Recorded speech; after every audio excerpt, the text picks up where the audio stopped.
ચ્યવનપ્રાશની ગુણવત્તામાં પણ ફેરફાર જોવા મળે છે.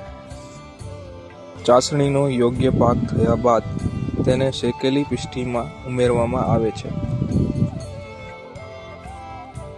આ પ્રક્રિયા પછી પ્રક્ષેપ દ્રવ્ય ઉમેરવામાં આવે છે.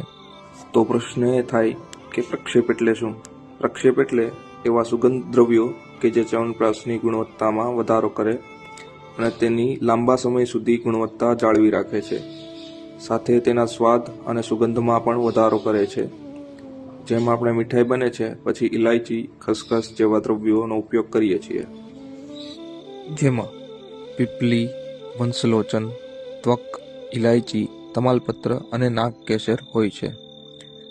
આ બધા દ્રવ્યમાં વંશલોચન કે જે મળવું મુશ્કેલ છે, આ વંશલોચન સોડિયમ સિલિકેટ અને એલ્યુમિનિયમ સિલિકેટ ને પાણી સાથે ભેળવી કૃત્રિમ વંશલોચન સ્વરૂપે માર્કેટમાં મોટા પ્રમાણમાં વેચાય છે.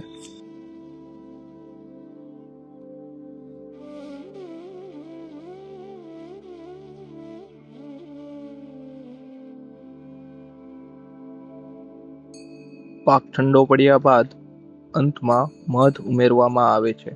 મધ પણ અલગ અલગ પ્રકારના હોય છે.